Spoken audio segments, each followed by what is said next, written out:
आप देख रहे हैं अभी स्टार न्यूज़ और मैं हूं आपके साथ कोमल गंगवार। गुड मॉर्निंग भारत में हम रोज़ाना बात करते हैं न्यूज़पेपर्स की बड़ी खबरों की और छोटी छोटी खबरों की जो आप तक पहुंचाना बहुत ज़रूरी होती है। तो आज शुरुआत करेंगे हम दैनिक जागरण से।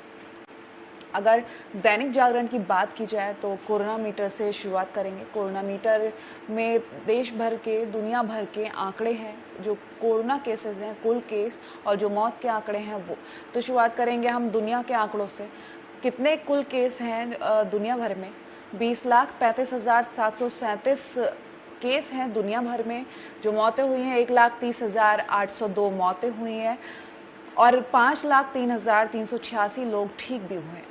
बात कर लेते हैं अमेरिका की, क्योंकि अमेरिका शीर्ष पर है इस वक्त, क्योंकि वहाँ पर सबसे ज़्यादा कोरोना केसेस हैं।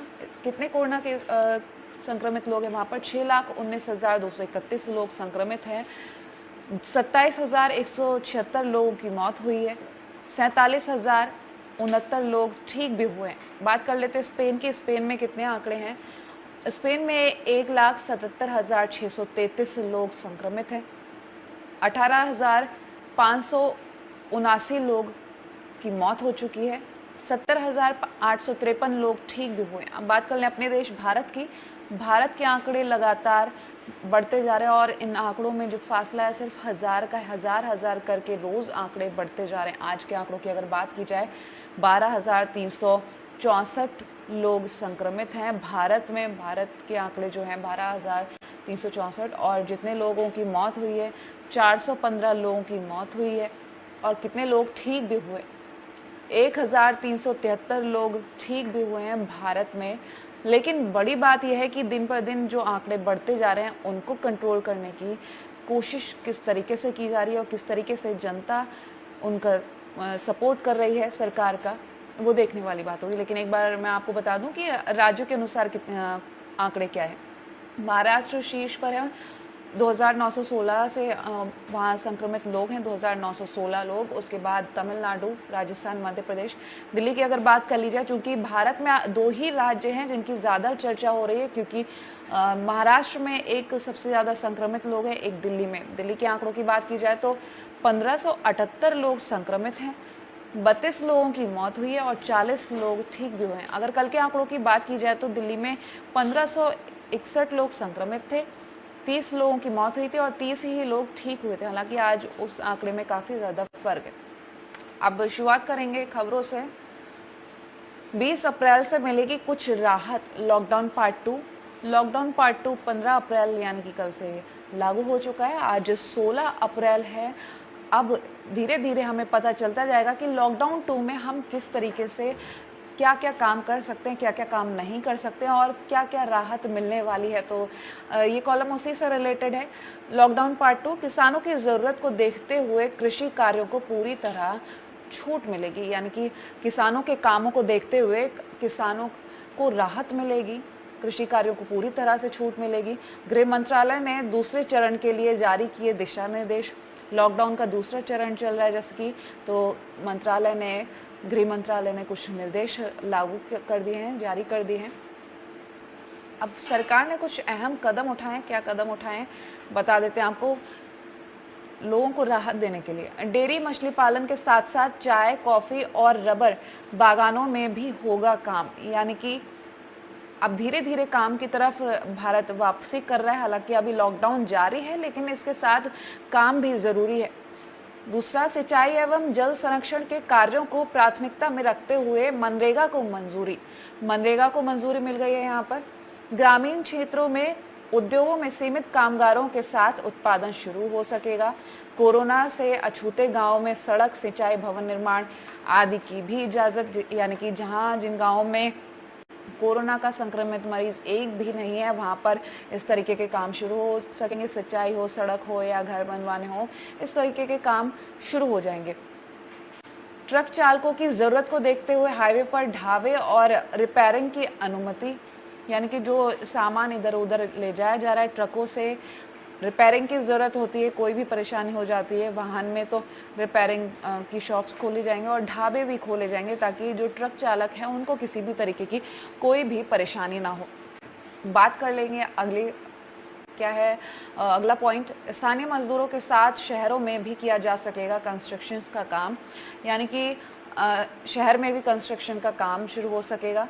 50% कर्मियों के साथ आईटी और संबंधित सेक्टर भी शुरू कर सकेंगे काम, यानी कि आईटी सेक्टर भी 50% कर्मियों के साथ खुल सकते हैं, यानी कि 50% जो वहाँ पर वर्कर्स हैं उनके साथ काम शुरू हो जाएगा। ई कॉमर्स कंपनियां और उनका सामान ले जाने वाली गाड़ियां भी चल सकेंगी, यानी कि अभी तक जो ऑनलाइन सर्विसेज बंद थी, चाहे वो कोई भी साइट हो, वो बंद थी, अब वो फिर से चालू होंगी और वो गाड़ियां भी, जिन गाड़ियों से होम डिलीवरी होती है, वो गाड़ियां भी चालू हो जाएंगी। पूरी तरह निर्यात आधारित SEZ में स्थित कंपनियों को काम की छूट रहेगी। बैंक शाखाएं, एटीएम और संबंधित आईटी और अन्य सेवाओं से जुड़े लोगों को छूट, यानी कि बैंक, आईटी और एटीएम संबंधित आईटी जो टीम है उनको छूट मिलेगी। इस तरीके से लॉकडाउन 2 को लागू कर दिया गया है, लेकिन साथ में कुछ छूट भी दी जा रही है। तो ये छूट जल्द ही 20 अप्रैल से मिलने लगेगी, क्योंकि अभी लॉकडाउन 2 लागू किया गया है, कुछ दिशा निर्देश तैयार करने में समय लगा है। अब ये दिशा निर्देश 20 अप्रैल से लागू कर दिए जाएंगे ताकि लोगों को राहत मिले। गृह मंत्रालय की तरफ से दिशा निर्देश और आए हैं कि सार्वजनिक स्थलों पर थूकना अब दंडनीय अपराध, पहले भी अपराध था लेकिन अब इसमें सख्ती कर दी गई है। क्यों? क्योंकि अगर सार्वजनिक स्थान पर कोई भी थूकता पाया गया, इससे कोरोना का संक्रमण बढ़ सकता है। इसीलिए गृह मंत्रालय की तरफ से सख्त निर्देश दिए गए हैं कि अब दंडनीय, यहाँ पर दंडनीय अपराध माना गया है सड़कों पर थूकना, तो इस पर बड़ी कार्रवाई भी हो सकती है। बात कर लेंगे अगली खबर की। देश के 170 जिले रेड जोन में, देश में, जी हाँ, हमारे भारत में 170 जिले रेड जोन में है। मौजूदा स्थिति बता देते हैं, देश में कुल कितने जिले हैं? 736 देश भर में जिले हैं। रेड जोन में कुल जिले हैं 170, ऑरेंज जोन में है 207 और ग्रीन जोन में जो जिले हैं वो 359 जिले हैं। रेड जोन आउटब्रेक वाले जिले हैं 123 और क्लस्टर वाले जिले हैं 47। तो कोरोना मामलों के हिसाब से जिलों को रेड, ऑरेंज और ग्रीन में बांटा है। रेड जोन बिल्कुल सील्ड एरिया होता है, जहां पर कोरोना संक्रमितों की संख्या ज़्यादा होती है, वहां आना जाना सभी का मना होता है और कोई भी वहाँ पर दुकान वगैरह कुछ नहीं, क्योंकि सरकार की तरफ से वहाँ पर होम डिलीवरी की सुविधा दी जाएगी ताकि किसी को भी संक्रमण ना हो सके। रेड और ऑरेंज जोन में नहीं होगी आर्थिक गतिविधियों की इजाज़त। देखिए अगले पॉइंट में यही लिखा है कि रेड और ऑरेंज जोन में आर्थिक गतिविधियों की इजाज़त नहीं होगी। तो अगली खबर की बात करेंगे अब। दिल्ली में यमुना किनारे जमा हुए बेघर, तस्वीर है, सोशल डिस्टेंसिंग का मैसेज देते हुए दिख रहे हैं। ये जो बेघर है, इनकी भीड़ यहाँ पर जुटी हुई है, लेकिन इस भीड़ ने भी सोशल डिस्टेंसिंग मेंटेन कर रखी है ताकि कोरोना का संक्रमण ना हो सके। लेकिन देखने वाली बात है कि यमुना किनारे ये बेघर इकट्ठे हुए हैं, इनको कितनी परेशानी इस वक्त, जब लॉकडाउन के समय में गरीब तबके के जो लोग हैं उनको खाने पीने की परेशानी, रहने की परेशानी, क्योंकि इस वक्त कारोबार बंद चल रहे हैं। जो रोज़ कमाते हैं, रोज़ खाते हैं, उनकी परेशानियां काफ़ी ज़्यादा बढ़ चुकी हैं। 500 से ज़्यादा लोगों के जमा होने की सूचना पर उड़े सरकार के होश। कश्मीरी गेट क्षेत्र में रैन बसेरों में आग लगने से हुए बेघर ये लोग। अब बीते कुछ दिन पहले कश्मीरी गेट में जो रैन बसेरों में आग लगी थी, कुछ लोगों ने आग लगा दी थी वहाँ पर, जिसके बाद से ये लोग बेघर हो गए हैं, क्योंकि सरकार ने इनके रहने का इंतज़ाम किया हुआ था, वहाँ पर खाने पीने का इंतज़ाम था, लेकिन जब से आग लगी तब से ये लोग बेघर हो गए। आप देखने वाली बात होगी सरकार इनके लिए फिर से क्या कदम उठाती है। बात कर लेते हैं अगली खबर की। बिहार और उत्तर प्रदेश में चिकित्सकों की टीम पर हमला, कई लोग घायल। मुरादाबाद के नवाबपुरा में स्वास्थ्य कर्मियों को बचाने वाले पुलिस कर्मियों पर भी छत से किया पथराव। उन्होंने सिर पर टूटा हुआ दरवाजा रखकर बचाई जान। जिस तरीके से हमारे देशवासियों में कुछ लोग ऐसे हैं जो सरकार की मदद नहीं करना चाह रहे हैं, उल्टा पथराव या इस तरीके के हमले कर कर सामने ये दिखा रहे हैं कि हमारी जिम्मेदारी नहीं है, ये इस वक्त काम नहीं करेगा, क्योंकि इस वक्त हम सभी को एकजुट होकर खड़े होना है ताकि सरकार जो मदद करने की कोशिश कर रही है वो कहीं ना कहीं सफल होती हुई नजर आए। क्या है खबर, एक बार आपको बता देते, कोरोना वायरस के संक्रमण को रोकने के लिए मद्देनजर जान जोखिम में डालकर जहां चिकित्सक और पुलिसकर्मी दूसरों के जीवन को बचाने की चिंता में दिन रात एक किए हुए आगे बढ़ते रहते हैं, वही उपद्रवी इनकी मानसिकता इतनी खराब हो गई कि ये लोग इन्हीं पर हमला कर देते हैं। बिहार के औरंगाबाद जिले में भी ऐसा मामला देखने को मिला है, जहां मेडिकल टीम और पुलिसकर्मियों को साथ लेकर चिकित्सकीय परीक्षण करने के लिए गांव पहुंची थी, लेकिन वहां पर उन लोगों ने उल्टा इन्हीं पर हमला कर दिया, पथराव किया। साथ ही साथ जो यूपी के मुरादाबाद में हरकत हुई है, पुलिसकर्मियों और मेडिकल टीम पर पथराव हुआ है, इसके बाद साफ नजर आता है शायद इन्हें अभी तक अपनी जिम्मेदारी का एहसास नहीं हुआ, या फिर इन्हें अभी तक ये नहीं पता कि कोरोना वायरस किसी को भी हो सकता है। कोरोना वायरस ये नहीं देखता कि आप कहाँ रह रहे हैं, क्या हो रहा है। अगर आप किसी भी संक्रमित व्यक्ति के संपर्क में आते हैं तो ये संक्रमण आपको भी जकड़ सकता है। तो ज़रूरत है इस वक्त कि हम सरकारी विभाग, जो मेडिकल टीम है या फिर पुलिसकर्मी, इनका साथ दें ताकि कोरोना संक्रमण हमारे तक ना पहुँच पाए। तो चलिए अगले पेपर की बात कर लेते हैं। दैनिक भास्कर की बात करेंगे तो पहले कॉलम की बात कर लें। 20 अप्रैल से किराना दुकानें शहर के बाहर फैक्ट्रियां शुरू हो सकेंगी, यानी कि 20 अप्रैल से जो राहत देने की बात की गई है वो राहत मिलना शुरू हो जाएगी। कुछ फैक्ट्रियां शहर के बाहर शुरू हो जाएंगी और किराने की दुकान शुरू हो जाएंगी ताकि लोगों को परेशानियों का सामना ना करना पड़े। हालांकि लॉकडाउन की अवधि 19 दिन की है, 3 मई तक ये लॉकडाउन 2 जारी रहेगा, लेकिन उससे पहले सरकार पूरी कोशिश कर रही है कि किस तरीके से लोगों को मदद दी जाए और राहत दी जाए। क्या है राहत, बता दें। जो इलाके हॉटस्पॉट, कंटेनमेंट जोन नहीं, वहां लॉकडाउन में छूट के दिशा निर्देश। स्कूल, शॉपिंग मॉल बंद रहेंगे, प्लम्बर, इलेक्ट्रिशियन जैसी सुविधाएं शुरू होंगी। हाईवे पर ढाबे खोल सकेंगे, लेकिन कहीं भी रेस्टोरेंट या होटल नहीं खोलेंगे। हाईवे पर सिर्फ और सिर्फ ढाबे खुलेंगे, कोई भी रेस्टोरेंट, होटल नहीं खुलेगा। सिर्फ ज़रूरी चीज़ों की दुकानें खुल सकेंगी, शराब की दुकानों पर पाबंदी बनी रहेगी। राज्य इन दिशा निर्देशों को हल्का नहीं करे, सख्त कर सकते हैं, यानी कि जो दिशा निर्देश दिए जा रहे हैं उनको सख्त कर सकते हैं, हल्का नहीं कर सकते। ऐसे दिशा निर्देश ये केंद्र सरकार की तरफ से दिए गए हैं। ज़रूरी सामान, किराना दुकानें खोलने और बंद करने के लिए समय की पाबंदी नहीं रहेगी। ज़रूरी सामान सप्लाई चेन में जुड़ी सभी इकाइयाँ काम करेंगी। निर्माण, मनरेगा के अलावा सड़क और सिंचाई प्रोजेक्टों पर काम शुरू हो सकेगा। इंडस्ट्री, श्रमिकों को फैक्ट्रियों में रखने या उनके आने जाने की व्यवस्था करनी होगी, यानी कि फैक्ट्रियों में जो काम शुरू होगा वहाँ श्रमिकों के आने जाने की व्यवस्था की जाएगी या फिर उनके रहने खाने का वहीं इंतजाम किया जाएगा। कृषि गांव, मंडियां खुलेंगी, कृषि मशीनरी और उर्वरकों से जुड़ी दुकानें भी खुल सकेंगी। तो किसानों के लिए खुशखबरी, जो किसान अभी परेशान थे लॉकडाउन के दौरान कि उनको कोई मदद नहीं मिल पा रही, अब उनके लिए बड़ी राहत। स्वास्थ्य सेवाएं पहले की तरह जारी रहेंगी, जैसे कि स्वास्थ्य सेवाएं बंद नहीं हुई थी, तो पहले की तरह अब भी स्वास्थ्य सेवाएं जारी रहेंगी। ज़रूरी सेवाएं, बैंकों में पूरे समय काम होगा, टेलीकॉम, आईटी कंपनियां काम करेंगी। अब तक बैंकों में कुछ घंटे काम किया जा रहा था, अब बैंकों में पूरे समय काम होगा, आईटी सेक्टर में भी काम शुरू हो जाएगा। माल ढुलाई, सिर्फ आवश्यक वस्तुएं ही नहीं, हर तरह के माल की ढुलाई हो सकेगी, यानी कि अभी तक सिर्फ एसेंशियल थिंग्स इधर से उधर जा रही थी, लेकिन अब माल ढुलाई हर तरीके के सामान की होगी। सरकारी दफ्तर, डिप्टी सेक्रेटरी और उनसे ऊपर के सभी अफसरों को दफ्तर आना होगा, यानी कि सरकारी अफसर जो हैं उनको अब ऑफिस जाना होगा। और ये सब 3 मई तक बंद। क्या है बंद, बता दें। कोई भी व्यक्ति एक जिले से दूसरे जिले में भी नहीं जा सकेगा, यानी कि अभी भी लॉकडाउन 2 के दौरान कोई भी व्यक्ति एक जिले से दूसरे जिले में नहीं जा पाएगा, ताकि इससे कोरोना का संक्रमण बढ़ने से रुके। क्योंकि अगर आप एक ज़िले से दूसरे ज़िले में ट्रैवल करते हैं तो हो सकता है कोरोना संक्रमण आपको हो जाए। इससे बचने के लिए आपको एक ज़िले से दूसरे ज़िले में नहीं जाना है।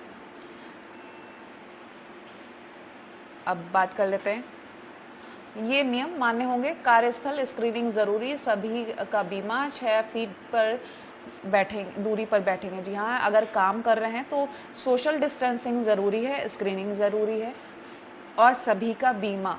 जी हाँ, बीमा पे यहाँ पर ज़्यादा ध्यान दिया हुआ है क्योंकि इस वक्त इसकी भी ज़रूरत पड़ रही है। सार्वजनिक स्थल मास्क पहनना ज़रूरी, थूका तो जुर्माना लगेगा। अगर आप किसी पब्लिक प्लेस पर जाते हैं तो मास्क पहनना आपको बेहद ज़रूरी है, लेकिन अगर पब्लिक प्लेस पर आप थूका तो आपके खिलाफ सख्त कार्रवाई हो सकती है। सरकारी दफ्तर अब आपको बता दें कि आगे क्या आवाजाही में कार में 2 पहिया वाहन में एक ही व्यक्ति जा सकेगा।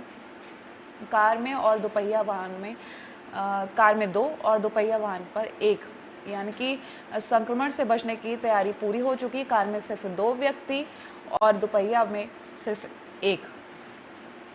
चलिए अब अगली खबर की बात कर लेते हैं। ये तो मैंने आपको ये बताया कि लॉकडाउन 2 में क्या राहत मिलेगी, क्या आप कर सकते हैं और क्या नहीं कर सकते हैं। 20 अप्रैल से क्या क्या राहत मिलने वाली है। अब खबर अगली है भास्कर खास, बीसीजी कोविड-19 सेंटिमेंट सर्वे।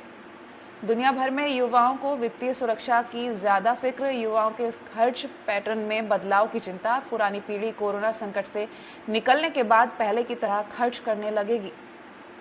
भारत में 58% मानते हैं कि एक साल में आर्थिक हालात बेहतर होंगे। एक साल में जो अभी आर्थिक हालात इस दौरान खराब हो गए हैं वो ऐसा माना जा रहा है कि बेहतर हो सकेंगे। 58% लोग ऐसा मानते हैं।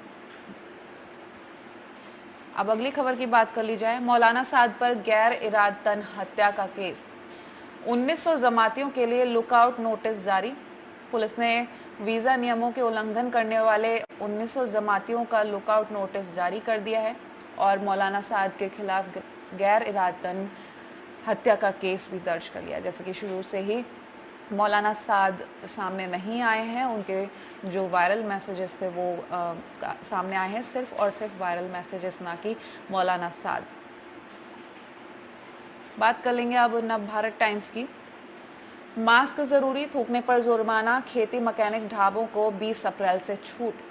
अगर हम बात करें हर न्यूज़पेपर की तो फ्रंट पेज की बड़ी खबर यही है कि 20 अप्रैल से बड़ी राहतें मिलेंगी, किसानों को मदद मिलेगी, सड़कों पर जो ट्रक वाले जाते हैं उनको राहत के रूप में ढाबे खुलेंगे और रिपेयरिंग की शॉप्स खुलेंगी। अब बात कर लेते हैं अगली खबर की। देश में 377 जिलों में है कोरोना के मरीज, 170 में घर घर जाकर होगी जांच। यानी कि देश के 377 जिले हैं वहां पर कोरोना मरीज है और 170 जो जिले हैं वहां पर घर घर जाकर जांच की जाएगी ताकि धीरे धीरे हम कोरोना मरीजों को ठीक कर पाएं और इस संक्रमण को खत्म कर पाएं। मुंबई की तरह दिल्ली में भी जुटे हजारों मजदूर, सरकार ने बसों से 10 स्कूलों में शिफ्ट किया। क्या है खबर आपको बता दें। बांद्रा रेलवे स्टेशन पर हजारों मजदूरों के इकट्ठा होने की घटना के बाद बुधवार को दिल्ली में भी यमुना किनारे कुदेसिया घाट पर हजारों की तादाद में मजदूर इकट्ठा हो गए। दिल्ली सरकार फौरन हरकत में आई और इन मजदूरों को शहर के अलग अलग स्कूलों में शिफ्ट किया। बता दें ये जो कश्मीरी गेट पर रैन बसेरों में आग लगी थी वहाँ पर रहने वाले लोग थे, अब ये बेघर हो गए थे, तो अब इनको सरकार की तरफ से नया घर दिया गया है, बसों से स्कूलों में शिफ्ट किया गया है। बात कर लेते हैं अब अगली खबर की। मानसून दूर कर सकता है इकोनॉमी में छाई निराशा। क्या है खबर बता दें। कोरोना संकट में खस्ता हाल होती इकोनॉमी के बीच बुधवार को अच्छी खबर आई। मौसम विभाग ने अनुमान जताया कि इस बार मानसून सामान्य रहेगा। मानसून में 96 से 100% बारिश को सामान्य माना जाता है। मौसम विभाग ने 100% बारिश का अनुमान कराया। केरल तट पर ये 1 जून को टकराएगा और पिछली बार यहाँ 8 दिन की देरी से पहुंचा था। तो मानसून इस बार अच्छी खबर हो सकती है क्योंकि हमारी इकोनॉमी को इससे राहत मिलेगी। 100% बारिश का अनुमान लगाया गया है मौसम विभाग की तरफ से 2020 में। जी हाँ, और 2019 की अगर बात कर लें तो 2019 में देर की बारिश, बाढ़ से खेती को हुआ था नुकसान। तो इस वक्त देखने वाली बात है कि किस तरीके से ये मानसून हमारे लिए हमारे हित में होता है। नवोदय टाइम्स की बात कर लेते हैं। लॉकडाउन के बीच यमुना खादर में जुटे हजारों मजदूर। तो इस पेपर भी जो फ्रंट पेज की खबर है, लॉकडाउन के समय में यमुना खादर में जुटे हजारों मजदूर। सोशल डिस्टेंसिंग की उड़ी धज्जियां, सरकार ने बसेरों में भेजा। जैसा कि पिछले न्यूज़पेपर में बताया कि 10 स्कूलों में इन मजदूरों को भेजा गया है। ये जो लोग इकट्ठे हुए थे, इनको 10 स्कूलों में भेज दिया गया है। खास ध्यान रखा गया है क्योंकि जो कश्मीरी गेट पर हादसा हुआ था, रैन बसेरों में आग लगाई गई थी, उसके बाद ये मजदूर यहाँ पर इकट्ठे हुए थे। अगली खबर की बात कर लेते हैं। लॉकडाउन दिशा निर्देश जारी, खेती किसानी में भी भारी छूट, 20 से पटरी पर लौट सकती है जिंदगी। धीरे धीरे भारत में भी वापसी करने की तैयारी है अपनी ज़िंदगी पर, कि किस तरीके से हम पुरानी ज़िंदगी जी रहे थे उसी तरीके से सरकार की कोशिश है कि हम फिर से शुरुआत करें, क्योंकि कोरोना संक्रमण इतना ज़्यादा फैल चुका है जिसकी वजह से लॉकडाउन 2 लागू करना पड़ा है। लेकिन 20 अप्रैल से दिशा निर्देश दे दिए गए हैं कि राहत मिल जाएगी लोगों को। मुरादाबाद में चिकित्सा कर्मियों और पुलिस पर हुआ पथराव। तो जिस तरीके से यूपी के मुरादाबाद में पुलिस कर्मियों और मेडिकल टीम पर पथराव हुआ था और नर्सेस, डॉक्टर्स और पुलिसकर्मी घायल भी हुए थे, उसके बाद जो सरकार है बहुत ज़्यादा सख्त हो गई है, क्योंकि अब पथराव करने वालों के खिलाफ सख्त से सख्त कार्रवाई की जाएगी। हॉटस्पॉट, नॉन स्पॉट और ग्रीन जोन में बांटे गए जिले। क्या है खबर, आपको बता देते हैं। देश में कोरोना संक्रमितों की संख्या बढ़कर 12,000 के पार पहुंची। कोरोना संक्रमण से निपटने के लिए सरकार ने जिलों को 3 हिस्सों में बांटकर रणनीति तैयार की है। जो जिले कोरोना से सबसे ज़्यादा प्रभावित हैं और अभी भी नए केस सामने आ रहे हैं, उन्हें हॉटस्पॉट घोषित किया गया है। जो कोरोना संक्रमित हैं लेकिन अब नए केस नहीं आ रहे हैं, उन्हें नॉन हॉटस्पॉट, और जहां संक्रमण का एक भी मामला नहीं है उन्हें ग्रीन जोन घोषित किया जा रहा है। तो ये 3 जोन बनाए गए हैं, जहां कोरोना संक्रमित मरीज हैं उन्हें हॉटस्पॉट, और जहां मरीज अब नए मामले नहीं आ रहे उन्हें नॉन हॉटस्पॉट, और जहां एक भी मामला नहीं है वहां ग्रीन जोन घोषित किया जा रहा है। अगली खबर की बात कर लेते हैं। जमाती ने महिला चिकित्सक से की मारपीट, छेड़छाड़। कहां का मामला है आपको बता दें।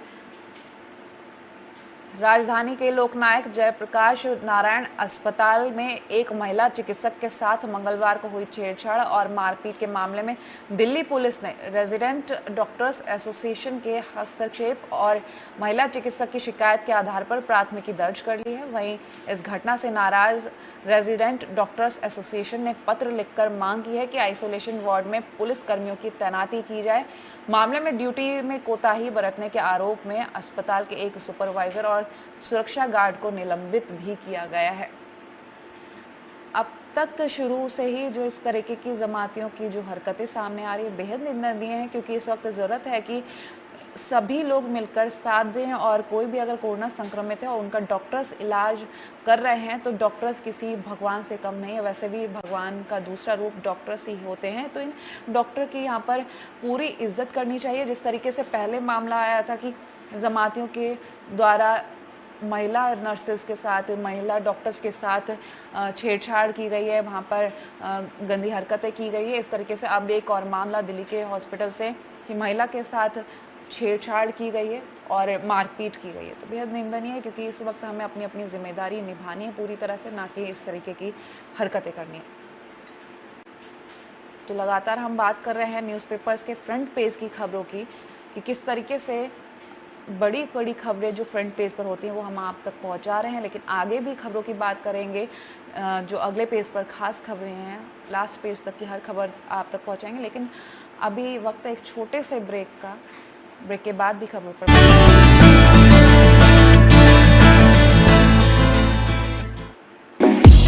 टेक्नोलॉजी में किसकी रफ्तार के धुएं में है बात। मोबाइल वर्ल्ड में कौन जमा रहा है धाक। हम रखेंगे पूरा टेक ट्रेंडिंग स्टॉक। अनबॉक्सिंग से लेकर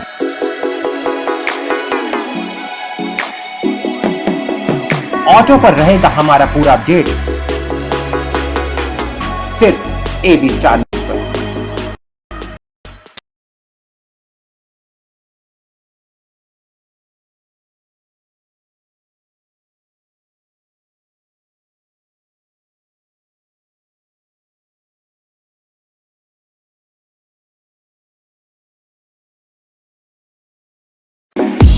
टेक्नोलॉजी में किसकी रफ्तार के धुएं में है बात। मोबाइल वर्ल्ड में कौन जमा रहा है धाक। हम रखेंगे पूरा टेक ट्रेंडिंग स्टॉक, अनबॉक्सिंग से लेकर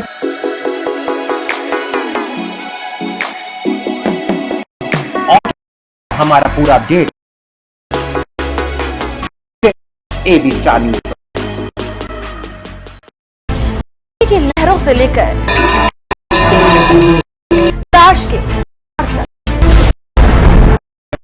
की गलियारों से लेकर जनता की आवाज,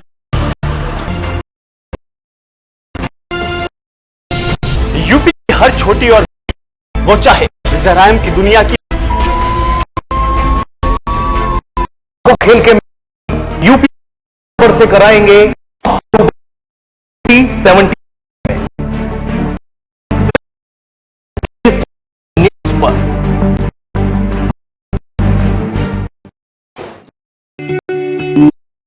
Yes. Oh, yes, no. Only have at right. Yes. Two को सोन बंटी. So you are in double sanskar wedding. Please go.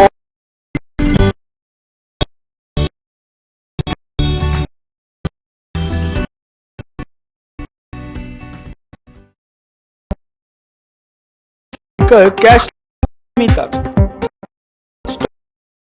चढ़ाव से तक पूरी हर पर आपको यहाँ एक्सचेंज एवी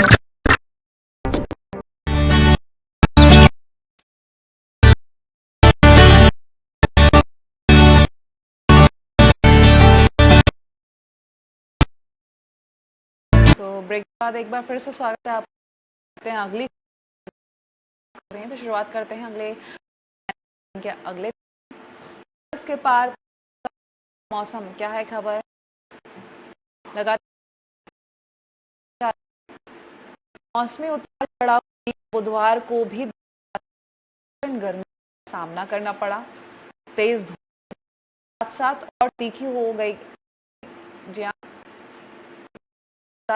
जो धूप है बढ़ती जा रही है। मौसम विभाग के मुताबिक न्यूनतम तापमान 24 डिग्री सेल्सियस किया गया, जो सामान्य से 3 डिग्री ज्यादा है। अधिकतम तापमान 40.1 डिग्री सेल्सियस रहा। ये भी सामान्य 3 डिग्री ज्यादा है सामान्य से। बता दें कहीं ना कहीं हल्की बारिश होने की संभावना बताई जा रही है। पिछले सालों की ओर देखें तो 15 अप्रैल की तिथि में इतना अधिक तापमान 2011 के बाद से कभी नहीं रहा। प्रादेशिक मौसम पूर्व अनुमान केंद्र दिल्ली के प्रमुख कुलदीप श्रीवास्तव ने बताया कि 18 और 19 को फिर से तेज गर्मी पड़ेगी, लेकिन 19 की शाम से पश्चिमी विक्षोभ का असर दोबारा देखने को मिलेगा। इसके चलते 19 की रात और 20 को दिन में बारिश होने की संभावना रहेगी। 21 अप्रैल से मौसम पुनः गर्म होने लगेगा, यानी कि तापमान बढ़ने लगेगा। तो 18 और 19 तारीख को बारिश हो सकती है, लेकिन 18, 19 और 20 ये जो 3 तारीखें दी गई हैं, और मेन जो 19 और 20 तारीख है रात में बारिश हो सकती है। 18 को पश्चिमी हवा का विक्षोभ देखने को मिलेगा, लेकिन 21 तारीख को मौसम फिर से गर्म हो जाएगा जैसे कि पहले है। बात कर लेंगे अब अगली खबर की।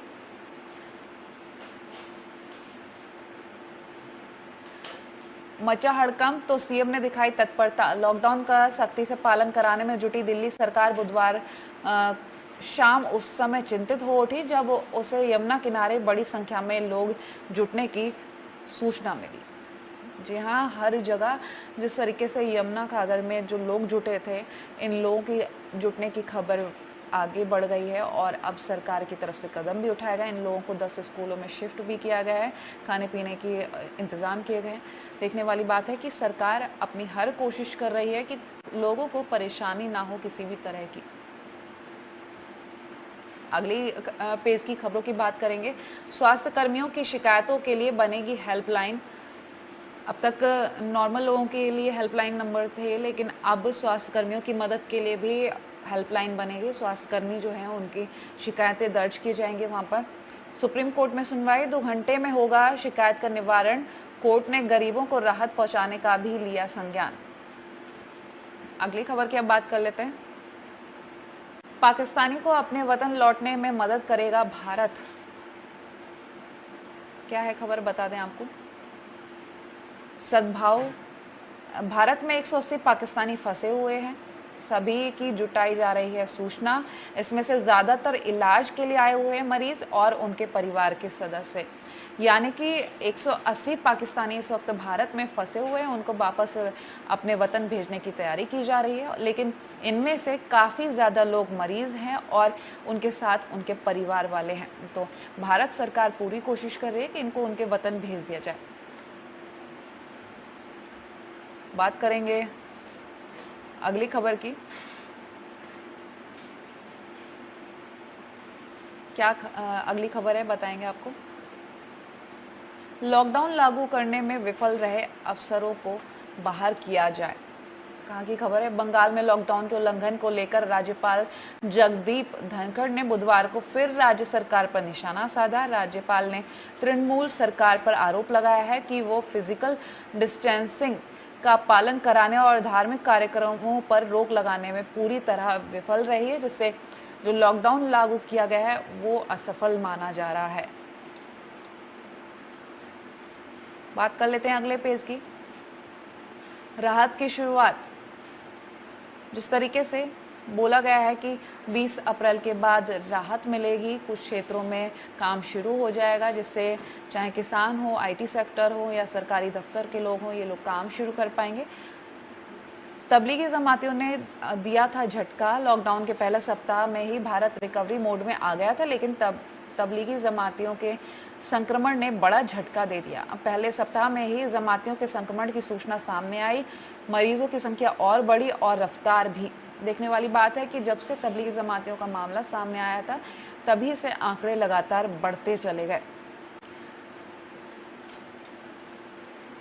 महाराष्ट्र और दिल्ली बुरी तरह प्रभावित। अगर महाराष्ट्र और दिल्ली की बात कर ली जाए तो भारत के ये वो राज्य हैं जहां पर कोरोना के सबसे ज़्यादा मामले हैं। अब तक महाराष्ट्र की बात की जाए तो 2900 कुछ मामले वहां पर हैं। दिल्ली की बात कर ली जाए तो 1578 मामले दिल्ली में हैं।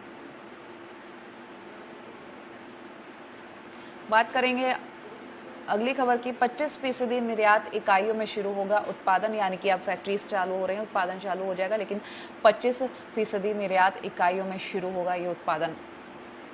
ट्रकों और अन्य माल वाहकों के लिए 20 अप्रैल से खुलेंगी सड़कें, यानी कि सड़कें जो हैं ट्रकों और माल वाहकों के लिए खुल जाएंगी, लेकिन इसका मतलब ये नहीं कि आमजन भी इस पर जा सकेंगे। अगर कुछ राहत दी जा रही है तो सख्ती उससे ज़्यादा बढ़ाई जा रही है। अगले पेज की बात कर लेते हैं। अब तक 400 से ज़्यादा की मौत, 12,000 से ज़्यादा संक्रमित। खतरनाक हालात। मुंबई के धारावी बस्ती के एक पीड़ित की मौत हाल ही में निजामुद्दीन मरकज से लौटा था। यहाँ भी अगर देखा जाए तो निजामुद्दीन मरकज से जिसकी मौत हुई है वो इंसान लौटा था, कोरोना संक्रमित था और उसकी मौत हो गई। महाराष्ट्र में नए मामलों की अगर बात की जाए तो 234 नए मामले हैं, कुल मामले 2916 हैं। मध्य प्रदेश में नए मामले 184, कुल मामले 944। इस तरीके से जो आंकड़े हैं वो दी गए हैं। कई दिनों के बाद दिल्ली को मिली बड़ी राहत, 17 नए केस मिले। दिल्ली की अगर बात की जाए तो सख्ती काफ़ी ज़्यादा बढ़ गई है और हर किसी पर नज़र रखी जा रही, कोशिश ये की जा रही है कि हर किसी का टेस्ट हो सके। सुप्रीम कोर्ट की तरफ से भी निर्देश दिए गए थे कि कोरोना टेस्ट जो है गरीबों के मुफ्त में किए जाएं ताकि उनको कोई परेशानी ना हो, कोरोना संक्रमण कम हो सके। बांद्रा जमावड़ा मामले में टीवी पत्रकार गिरफ्तार। महाराष्ट्र के गृह मंत्री ने कहा, पत्रकार की न्यूज रिपोर्ट के कारण फैली थी अफवाह, यानी कि जो लोग बांद्रा स्टेशन पर इकट्ठे हुए थे वो किसी अफवाह का शिकार हुए थे। उनको एक मैसेज पहुंचा था कि ट्रेनें चालू कर दी जाएंगी 14 अप्रैल से, यानी कि जो अफवाह फैलाई गई थी, अफवाह फैलाने वाला एक पत्रकार था, उसको गिरफ्तार कर लिया गया। आगे की कार्रवाई की जा रही। तो लगातार हम बात कर रहे हैं न्यूज़पेपर की खास खबरों की, और अब फ्रंट पेज से लेकर लास्ट पेज तक की हर एक खबर हमने आप तक पहुंचाई। लेकिन इस वक्त ज़रूरत है हमको अपने अपने घरों में रहने की, लॉकडाउन 2 के नियमों के पालन करने की। लेकिन साथ साथ अगर आप घर में रह रहे हैं तो अपने खाने पीने का ध्यान रखें, अपने घर वालों का ध्यान रखें, आपके घर में जो भी बुजुर्ग हैं उनका ध्यान रखें, अगर बीमार है तो उनका खास ध्यान रखें। इसी के साथ गुड मॉर्निंग भारत में इतना ही। देश और दुनिया की तमाम बड़ी खबरों के लिए देखते रहिए एबी स्टार न्यूज़।